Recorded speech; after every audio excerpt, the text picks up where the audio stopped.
ನಮಸ್ಕಾರ ಸ್ನೇಹಿತರೆ. ಕೆಲವು ಯುಗಾಂತರಗಳಿಂದ ಒಂದು ರಹಸ್ಯ ಬಚ್ಚಿಡಲಾಗಿದೆ. ಮಹರ್ಷಿಗಳು, ಮುನಿಗಳು, ಯೋಗಿಗಳು ಅವರ ಜೀವನವನ್ನು ಈ ಮಂತ್ರದಲ್ಲಿಯೇ ಲೀನವಾಗಿಸಿದ್ದಾರೆ. ಅದು ಸಾಧಾರಣವಾದ ಪದಗಳಲ್ಲ. ಅದು ಈ ಅನಂತ ಬ್ರಹ್ಮಾಂಡದ ಬಾಗಿಲನ್ನು ತೆರೆಯುವಂತಹ ಶಕ್ತಿ ಹೊಂದಿದೆ. ಈ ಮಂತ್ರವನ್ನು ಜಪಿಸಿದರೆ ಎಲ್ಲಾ ಪಾಪಗಳು ನಶಿಸುತ್ತವೆ, ಮರಣ ಭೀತಿ ದೂರಾಗುತ್ತದೆ. ಈ ಮಂತ್ರವನ್ನು ಜಪ ಮಾಡಿದ ಭಕ್ತರನ್ನು ಸಾಕ್ಷಾತ್ ಶ್ರೀಕೃಷ್ಣ ಪರಮಾತ್ಮ ಅವರ ಹತ್ತಿರ ಕರೆದುಕೊಳ್ಳುತ್ತಾರೆ ಎಂದು ಶಾಸ್ತ್ರಗಳು ಹೇಳುತ್ತಿದೆ. ಅದುವೇ ದಿವ್ಯ ಅಷ್ಟಾಕ್ಷರಿ ಮಂತ್ರ ಓಂ ನಮೋ ನಾರಾಯಣಾಯ. ಇಲ್ಲಿ ರಹಸ್ಯ ಏನಂದ್ರೆ, ಈ ನಾರಾಯಣ ಮಂತ್ರ ಹುಟ್ಟಿದ್ದು ಎಲ್ಲಿಂದ? ಈ ಮಂತ್ರದ ಒಳಗಡೆ ಅಡಗಿರುವ ಆ ಬ್ರಹ್ಮಾಂಡ ಶಕ್ತಿ ಏನು? ಏತಕ್ಕಾಗಿ ಮಹರ್ಷಿಗಳು ಇದು ಮೋಕ್ಷಕ್ಕಿರುವ ಏಕೈಕ ಮಾರ್ಗ ಎಂದು ಹೇಳಿದ್ದಾರೆ. ಇವತ್ತು ನಾವು ಯುಗಾಂತರಗಳಿಂದ ಬಚ್ಚಿಡಲಾದ ನಾರಾಯಣ ಮಂತ್ರದ ರಹಸ್ಯವನ್ನು ತೆರೆಯುತ್ತಿದ್ದೇವೆ. ಹಾಗಾಗಿ ವಿಡಿಯೋ ಎಲ್ಲೂ ಕೂಡ ಸ್ಕಿಪ್ ಮಾಡದೆ ಪೂರ್ತಿ ನೋಡಿ. ಯಾಕಂದ್ರೆ ಇದು ಬರೀ ಒಂದು ಮಂತ್ರದ ಕಥೆಯಲ್ಲ, ಇದು ಸಾಕ್ಷಾತ್ ಶ್ರೀಮನ್ ನಾರಾಯಣನ ಪ್ರತ್ಯಕ್ಷ ಸತ್ಯ. ಹಾಗಾಗಿ ವಿಡಿಯೋ ಕೊನೆಯವರೆಗೂ ನೋಡಿ. ಆದ್ರೆ ಅದಕ್ಕೂ ಮುಂಚೆ ನೀವಿನ್ನೂ ನಮ್ಮ ಚಾನೆಲ್ ಅನ್ನು ಸಬ್ಸ್ಕ್ರೈಬ್ ಮಾಡ್ಕೊಂಡಿಲ್ಲ ಅಂದ್ರೆ ಖಂಡಿತ ಈಗಲೇ ಸಬ್ಸ್ಕ್ರೈಬ್ ಮಾಡ್ಕೊಳ್ಳಿ. ಹಾಗೆ ಈ ವಿಡಿಯೋ ಇಷ್ಟ ಆದ್ರೆ ಮರೀದೆ ಒಂದು ಲೈಕ್ ಕೊಡಿ. ಪುರಾಣಗಳಲ್ಲಿ ಒಂದು ಅದ್ಭುತವಾದ ಸಂಘಟನೆಯನ್ನು ವಿವರಿಸಿದ್ದಾರೆ. ಒಂದು ಸಲ ನಾರದ ಮುನಿಗಳು ವೈಕುಂಠಕ್ಕೆ ಹೋಗಿ ಶ್ರೀ ಮಹಾವಿಷ್ಣುವಿಗೆ ನಮಸ್ಕರಿಸಿ ಕೇಳಿದರು, ಪ್ರಭು, ಭಕ್ತರಿಗೆ ಸುಲಭವಾದ ಮಾರ್ಗ ಯಾವುದು? ಜನ್ಮಾಂತರಗಳ ಕಾಲ ಮಾಡಿದ ಪಾಪಗಳಿಂದ ವಿಮುಕ್ತಿ ಪಡೆಯಲು, ನಿಮ್ಮನ್ನು ತಲುಪಲು ಸರಳವಾದ ಉಪಾಯ ಯಾವುದು ಎಂದು. ಶ್ರೀ ಮಹಾವಿಷ್ಣು ಆ ಪ್ರಶ್ನೆಯನ್ನು ಕೇಳಿ ಈ ರೀತಿ ಹೇಳಿದರು, ನಾರದ, ನನ್ನ ನಾಮವಾದ ಓಂ ನಮೋ ನಾರಾಯಣಾಯ ಎಂಬ ಈ 8 ಅಕ್ಷರಗಳನ್ನು ಭಕ್ತಿಯಿಂದ ಜಪಿಸಿದವರು ನನ್ನನ್ನು ತಲುಪುತ್ತಾರೆ. ಏಕೆಂದರೆ ಇದು ಬರೀ ನನ್ನ ಹೆಸರು ಮಾತ್ರವಲ್ಲ, ಅತಿ ಶಕ್ತಿಯುತವಾದ ಮಂತ್ರ ಕೂಡ. ಈ ಮಂತ್ರದಲ್ಲಿಯೇ ನನ್ನ ಶಕ್ತಿ, ನನ್ನ ಸತ್ಯ ಅಡಗಿದೆ. ಇದು ಭಕ್ತನನ್ನು ಪವಿತ್ರಗೊಳಿಸುತ್ತದೆ, ಕೊನೆಗೆ ನನ್ನ ಸನ್ನಿಧಿಗೆ ಅವನನ್ನು ಕರೆತರುತ್ತದೆ ಎಂದು ಸಾಕ್ಷಾತ್ ಶ್ರೀ ಮಹಾವಿಷ್ಣುವೇ ನಾರದ ಮುನಿಗೆ ವಿವರಿಸಿದ್ದಾರೆ. ಅಂದಿನಿಂದ ನಾರದ ಮುನಿಗಳು ಮೊಟ್ಟ ಮೊದಲನೆಯದಾಗಿ ಈ ಮಂತ್ರವನ್ನು ಜಪಿಸಲು ಶುರು ಮಾಡಿದರು. ಓಂ ನಮೋ ನಾರಾಯಣಾಯ, ಓಂ ನಮೋ ನಾರಾಯಣಾಯ ಎಂದು. ಆ ಶಬ್ದ ಅವರ ಹೃದಯದಿಂದ ಹೊರಟು ಈ ಅನಂತ ಬ್ರಹ್ಮಾಂಡವೆಲ್ಲ ತುಂಬಿ ಹೋಯಿತು. ಆ ದಿನದಿಂದ ಈ ಮಂತ್ರವು ಕೇವಲ ನಾರದರಿಗೆ ಮಾತ್ರವಲ್ಲ, ಋಷಿಗಳಿಗೆ, ಮುನಿಗಳಿಗೆ, ತಪಸ್ವಿಗಳಿಗೆ, ಸಾಧು ಸಂತರಿಗೆ, ಹಾಗೆ ಮಹಾವಿಷ್ಣು ಅನುಗ್ರಹದಿಂದ ನಮ್ಮೆಲ್ಲರಿಗೂ ಕೂಡ ಸಿಕ್ಕಿದೆ. ಆದ್ದರಿಂದಲೇ ಇಂದಿಗೂ ಭಕ್ತರು ಈ ಅಷ್ಟಾಕ್ಷರಿ ಮಂತ್ರವನ್ನು ಜಪಿಸುತ್ತಾ ನಾರಾಯಣನ ಸನ್ನಿಧಿಯನ್ನು ಪಡೆಯುತ್ತಿದ್ದಾರೆ. ಈ ಅಷ್ಟಾಕ್ಷರಿ ಮಂತ್ರದಲ್ಲಿರುವಂತಹ ಪ್ರತಿ ಅಕ್ಷರ ಒಂದು ಬ್ರಹ್ಮಾಂಡ ರಹಸ್ಯ ಹೊಂದಿದೆ. ಈ ಮಂತ್ರದಲ್ಲಿ ಮೊದಲನೇ ಅಕ್ಷರ ಓಂ. ಇದು ವಿಶ್ವಕ್ಕೆ ಮೂಲ, ಆ ಪರಬ್ರಹ್ಮನ ಸ್ವರೂಪ. ಓಂ ಅಂದ ಕೂಡಲೇ ಸೃಷ್ಟಿ, ಸ್ಥಿತಿ, ಲಯ ಎಲ್ಲವೂ ಅಡಗಿರುವಂತಹ ಶಕ್ತಿ ನಮ್ಮೊಳಗೆ ಎಚ್ಚರಗೊಳ್ಳುತ್ತದೆ. ಆದ್ದರಿಂದಲೇ ಶಾಸ್ತ್ರಗಳು ಹೇಳುತ್ತದೆ, ಓಂ ಎಂಬುದು ಸರ್ವ ವೇದಗಳ ನಿಲಯ ಎಂದು. ಎರಡನೇ ಪದ ನಮೋ. ಇದರ ಅರ್ಥ ಅಹಂಕಾರವನ್ನು ಸಮರ್ಪಿಸುವುದು. ಈ ಪದವನ್ನು ಉಚ್ಚರಿಸುವುದರಿಂದ ನಮ್ಮ ಗರ್ವ, ದರ್ಪ, ಸ್ವಾರ್ಥ ಎಲ್ಲವೂ ಕೂಡ ಕರಗುತ್ತದೆ. ಈ ಪದ ನಮ್ಮ ಹೃದಯವನ್ನು ವಿನಯದಿಂದ ತುಂಬುತ್ತದೆ, ನಮ್ಮನ್ನು ದೇವರಿಗೆ ಪೂರ್ತಿಯಾಗಿ ಅರ್ಪಿಸುತ್ತದೆ. ಮೂರನೆಯ ಪದ ನಾರಾಯಣಾಯ. ಇದರ ಅರ್ಥ ಸಮಸ್ತ ಜೀವಿಗಳ ಒಳಗೆ ವಾಸವಿರುವ ನಾರಾಯಣನಿಗೆ ಸಮರ್ಪಣೆ ಎಂದು. ನಾರಾಯಣ ಎಂಬ ಪದದಲ್ಲಿ ನಾರ ಅಂದರೆ ಸಕಲ ಜೀವಿಗಳು, ಪ್ರಾಣಿಗಳು ಎಂದು ಅರ್ಥ. ಆಯನ ಅಂದರೆ ಆಶ್ರಯ, ನಿವಾಸ ಎಂದು ಅರ್ಥ. ಅಂದರೆ ನಾರಾಯಣ ಪ್ರತಿ ಜೀವಿಯ ಹೃದಯದಲ್ಲೂ ಇದ್ದಾರೆ ಎಂದು.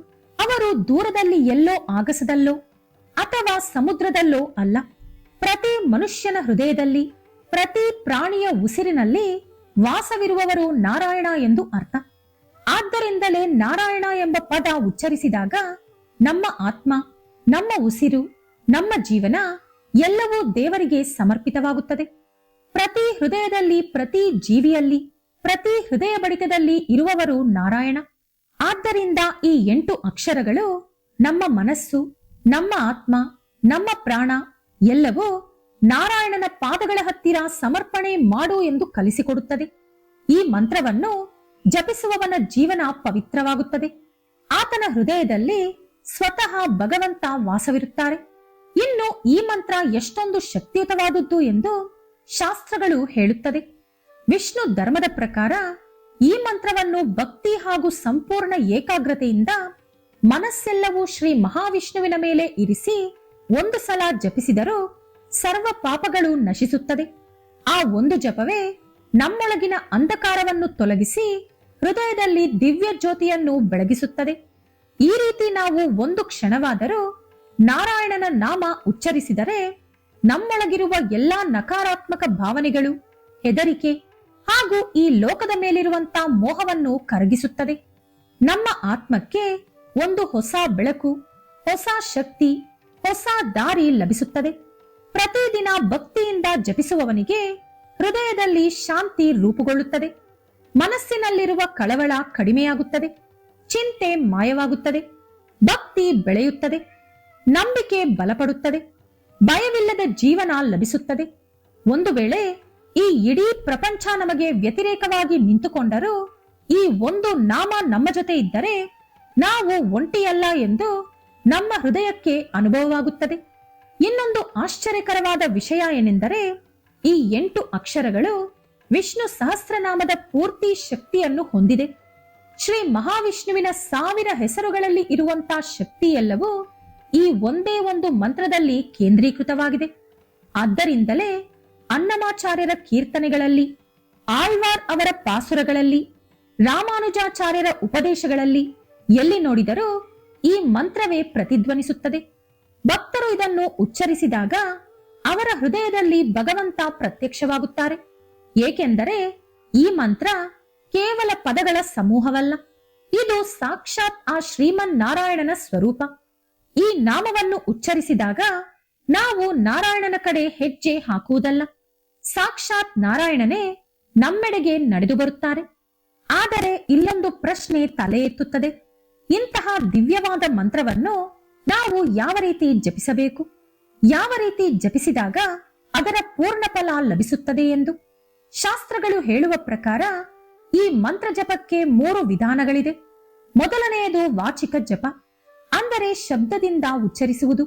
ಇದರ ಮೂಲಕ ನಮ್ಮ ಕಿವಿಗಳು ಮಾತ್ರವಲ್ಲ, ನಮ್ಮ ಸುತ್ತಲಿರುವವರ ಕಿವಿಗಳು ಕೂಡ ಭಗವಂತನ ನಾಮವನ್ನು ಕೇಳುತ್ತದೆ. ಎರಡನೆಯದು ಉಪಾಂಶು ಜಪ, ಇದರಲ್ಲಿ ನಮ್ಮ ತುಟಿಗಳು ಕದಲುತ್ತದೆ, ಆದರೆ ಶಬ್ದ ಹೊರಗೆ ಬರುವುದಿಲ್ಲ, ನಮಗೆ ಮಾತ್ರ ಒಳಗಡೆ ಕೇಳಿಸುತ್ತದೆ. ಇದು ನಮ್ಮ ಮನಸ್ಸನ್ನು ಇನ್ನಷ್ಟು ಹೆಚ್ಚು ಏಕಾಗ್ರತೆಗೆ ಕರೆದು ಹೋಗುತ್ತದೆ. ಮೂರನೆಯದು ಮಾನಸಿಕ ಜಪ, ಇದು ಮಾತಿನ ರೂಪದಲ್ಲದೆ ಮನಸ್ಸಿನೊಳಗೆ ಜಪ ಮಾಡುವುದು. ಶಾಸ್ತ್ರಗಳ ಪ್ರಕಾರ ಈ ಮಾನಸಿಕ ಜಪವೇ ಅತ್ಯುತ್ತಮವಾದುದು. ಏಕೆಂದರೆ ಇಲ್ಲಿ ಭಗವಂತ ನಮ್ಮ ಹೃದಯದೊಳಗೆ ಪ್ರತ್ಯಕ್ಷವಾಗುತ್ತಾರೆ. ಬೆಳಗಿನ ಜಾವದ ಬ್ರಹ್ಮ ಮುಹೂರ್ತ ಹಾಗೂ ಸಂಜೆ ಸಂಧ್ಯಾ ಸಮಯದಲ್ಲಿ ಈ ಪವಿತ್ರವಾದ ಮಂತ್ರವನ್ನು 108 ಸಲ ಜಪಿಸಿದರೆ ನಮ್ಮ ದೇಹ ಶುಚಿಯಾಗುತ್ತದೆ, ನಮ್ಮ ಮನಸ್ಸು ಪ್ರಶಾಂತವಾಗುತ್ತದೆ, ನಮ್ಮ ಆತ್ಮ ದಿವ್ಯ ಜ್ಯೋತಿಯಿಂದ ತುಂಬಿಕೊಳ್ಳುತ್ತದೆ. ನಮ್ಮ ಶಾಸ್ತ್ರಗಳು ಈ ಮಂತ್ರದ ಮಹಿಮೆಯನ್ನು ಎಷ್ಟೋ ಕಡೆ ವಿವರಿಸಿದೆ. ವಿಷ್ಣು ಪುರಾಣದ ಪ್ರಕಾರ ಈ ಅಷ್ಟಾಕ್ಷರಿ ಮಂತ್ರವನ್ನು ಜಪಿಸುವ ಭಕ್ತನ ಹತ್ತಿರ ಯಮ ಯಾವಾಗಲೂ ಬರುವುದಿಲ್ಲ. ಆ ಭಕ್ತ ನಾರಾಯಣನ ಕರುಣೆಯಲ್ಲಿ ರಕ್ಷಿಸಲ್ಪಡುತ್ತಾನೆ. ಭಗವದ್ಗೀತೆಯಲ್ಲಿ ಶ್ರೀಕೃಷ್ಣ ಪರಮಾತ್ಮರು ಹೇಳಿರುವ ಪ್ರಕಾರ ಯಾರು ತನ್ನನ್ನು ತಾನು ನನಗೆ ಸಮರ್ಪಿಸುತ್ತಾನೋ ಅವನನ್ನು ನಾನು ರಕ್ಷಿಸುತ್ತೇನೆ. ರಾಮಾನುಜಾಚಾರ್ಯರ ಉಪದೇಶದ ಪ್ರಕಾರ ಈ ಮಂತ್ರವು ಭಕ್ತರಿಗೆ ಕೊನೆ ಉಸಿರಿನವರೆಗೂ ರಕ್ಷಣೆ ಕೊಡುತ್ತದೆ. ಪದ್ಮ ಪುರಾಣದ ಪ್ರಕಾರ ಈ ಅಷ್ಟಾಕ್ಷರಿ ಮಂತ್ರ ಜಪಿಸುವವನಿಗೆ ನರಕಯಾತನೆ ಇರುವುದಿಲ್ಲ, ಅವನು ವಿಷ್ಣುಲೋಕ ಪಡೆಯುತ್ತಾನೆ. ನಾರದ ಪಂಚರಾತ್ರ ಗ್ರಂಥದ ಪ್ರಕಾರ ಓಂ ನಮೋ ನಾರಾಯಣಾಯ ಎಂದು ಜಪ ಮಾಡುವ ಭಕ್ತನ ಹೃದಯದಲ್ಲಿ ಸ್ವತಃ ನಾರಾಯಣ ವಾಸವಿರುತ್ತಾರೆ. ಅನ್ನಮಾಚಾರ್ಯರ ಕೀರ್ತನೆಗಳ ಪ್ರಕಾರ ಈ ನಾಮವನ್ನು ಒಂದು ಬಾರಿಯಾದರೂ ಉಚ್ಚರಿಸಿದವನ ಉಸಿರಿನಲ್ಲಿ ವಿಷ್ಣು ಸ್ವತಃ ಪ್ರತಿಧ್ವನಿಸುತ್ತಾರೆ. ಅದೇ ರೀತಿ ಈಗಲೂ ಕೂಡ ಅನೇಕ ಯೋಗಿಗಳು, ಮುನಿಗಳು, ಭಕ್ತರು ಈ ಮಂತ್ರವನ್ನು ಜಪಿಸುತ್ತಾ ಶಾಂತಿ ಪಡೆಯುತ್ತಿದ್ದಾರೆ, ಆಧ್ಯಾತ್ಮಿಕತೆಯನ್ನು ಬೆಳೆಸಿಕೊಳ್ಳುತ್ತಿದ್ದಾರೆ, ಆಧ್ಯಾತ್ಮಿಕತೆಯಲ್ಲಿ ಇರುವಂತಹ ಅನುಭೂತಿಯನ್ನು ಅನುಭವಿಸುತ್ತಿದ್ದಾರೆ. ಈ ಜಪವೇ ಅವರ ತಪಸ್ಸಿಗೆ ಪ್ರಾಣ, ಅವರ ಜೀವನಕ್ಕೆ ದಾರಿ ತೋರುವ ದೀಪ. ಆದರೆ ಇದುವರೆಗೂ ನೀವು ಕೇಳಿದ್ದು ಮಹಾಋಷಿಗಳು, ಮುನಿಗಳು, ಸಾಧುಗಳು, ಯೋಗಿಗಳು ತಪಸ್ವಿಗಳು ಈ ನಾಮವನ್ನು ಜಪಿಸಿ ಮೋಕ್ಷ ಪಡೆದುಕೊಂಡರು ಎಂಬ ವಿಷಯವನ್ನು. ಆದರೆ ಸಾಮಾನ್ಯ ಮನುಷ್ಯರಾದ ನಾವು ಈ ಅಷ್ಟಾಕ್ಷರಿ ಮಂತ್ರ ಜಪಿಸಿದರೆ ನಮ್ಮ ಜೀವನದಲ್ಲಿ ಏನಾಗುತ್ತದೆ ಎಂದು ಈಗ ನಾವು ತಿಳಿದುಕೊಳ್ಳೋಣ. ಮೊದಲು ನಮ್ಮ ಉಸಿರು ಸ್ಥಿರವಾಗುತ್ತದೆ, ನಮ್ಮ ಮನಸ್ಸು ಪ್ರಶಾಂತವಾಗುತ್ತದೆ, ನಮ್ಮಲ್ಲಿ ಪ್ರತಿದಿನ ಉಂಟಾಗುವಂತ ಕೋಪ, ಅಸೂಯೆ, ದುಃಖ ಇವೆಲ್ಲವೂ ಕ್ರಮೇಣ ಕಡಿಮೆಯಾಗುತ್ತದೆ. ಈ ನಾಮವು ನಮ್ಮೊಳಗಿನ ಸಣ್ಣ ಆಸೆಗಳನ್ನು ದೊಡ್ಡ ಆಧ್ಯಾತ್ಮಿಕ ಶಕ್ತಿಯನ್ನಾಗಿ ಪರಿವರ್ತಿಸುತ್ತದೆ. ಈ ನಾಮ ಜಪವನ್ನು ಪ್ರಾರಂಭಿಸಿದರೆ ನಮ್ಮ ಆಲೋಚನೆ ಬದಲಾಗುತ್ತದೆ, ನಮ್ಮೊಳಗೆ ಅಡಗಿರುವ ಸದ್ಗುಣಗಳು ಬೆಳಕಿಗೆ ಬರುತ್ತದೆ. ಅತಿ ಮುಖ್ಯವಾಗಿ ನಾವು ಒಂಟಿಯಲ್ಲ ಎಂಬ ಭರವಸೆ ಬರುತ್ತದೆ. ಯಾವ ಕಷ್ಟ ಬಂದರೂ ನಾರಾಯಣ ನನ್ನ ಜೊತೆಯೇ ಇದ್ದಾರೆ ಎಂಬ ವಿಶ್ವಾಸ ನಮ್ಮ ಹೃದಯಕ್ಕೆ ಬರುತ್ತದೆ. ಹಾಗಾಗಿ ಈ ಮಂತ್ರ ಒಬ್ಬ ಸಾಮಾನ್ಯ ಮನುಷ್ಯನನ್ನು ಕೂಡ ಅಸಾಧಾರಣವಾದ ಆಧ್ಯಾತ್ಮಿಕ ಮಾರ್ಗದಲ್ಲಿ ನಡೆಸುತ್ತದೆ. ಆದರೆ ಒಂದು ವಿಷಯ ನೆನಪಿಟ್ಟುಕೊಳ್ಳಿ, ಈ ನಾಮವನ್ನು ನಿಶ್ಚಲವಾದ ಭಕ್ತಿಯಿಂದ, ಸಂಪೂರ್ಣ ಏಕಾಗ್ರತೆಯಿಂದ ಮನಸ್ಸೆಲ್ಲವೂ ಆ ಶ್ರೀಮನ್ ನಾರಾಯಣನ ಮೇಲೆ ಇಟ್ಟು ಜಪಿಸಿದಾಗ ಮಾತ್ರವೇ ನಿಮ್ಮ ಜೀವನದಲ್ಲಿ ಈ ಅದ್ಭುತವಾದ ಬದಲಾವಣೆಯನ್ನು ನೀವು ನೋಡಬಹುದು. ಆದ್ದರಿಂದಲೇ ಸ್ನೇಹಿತರೆ, ಇದು ಬರೀ ಒಂದು ಮಂತ್ರವಲ್ಲ, ಇದು ಸಾಕ್ಷಾತ್ ಆ ಶ್ರೀ ಮಹಾವಿಷ್ಣುವಿನ ಸ್ವರೂಪ. ಹಾಗಾಗಿ ನೀವು ಈಗಲೇ ಒಂದು ಸಲ ಕಣ್ಣು ಮುಚ್ಚಿಕೊಂಡು ಭಕ್ತಿಯಿಂದ ಈ ನಾಮವನ್ನು ಜಪಿಸಿ. ಮರುಕ್ಷಣ ನಿಮ್ಮೊಳಗೆ ಉಂಟಾಗುವ ದಿವ್ಯಾನುಭೂತಿ ವಿಷ್ಣು ಸಾಕ್ಷಾತ್ಕಾರದ ಕಡೆ ನಿಮ್ಮ ಮೊದಲ ಹೆಜ್ಜೆಯಾಗುತ್ತದೆ. ಈ ವಿಡಿಯೋ ಇಷ್ಟ ಆದ್ರೆ ಲೈಕ್ ಮಾಡಿ, ಶೇರ್ ಮಾಡಿ. ಇಂತಹ ಹೆಚ್ಚಿನ ಉತ್ತಮ ಮಾಹಿತಿಗಳಿಗಾಗಿ ತಪ್ಪದೆ ನಮ್ಮ ಚಾನೆಲ್ ಅನ್ನು ಸಬ್ಸ್ಕ್ರೈಬ್ ಮಾಡಿಕೊಳ್ಳಿ. ನಾಳೆ ಮತ್ತೊಂದು ವಿಡಿಯೋದೊಂದಿಗೆ ಪುನಃ ಭೇಟಿಯಾಗೋಣ. ಧನ್ಯವಾದಗಳು.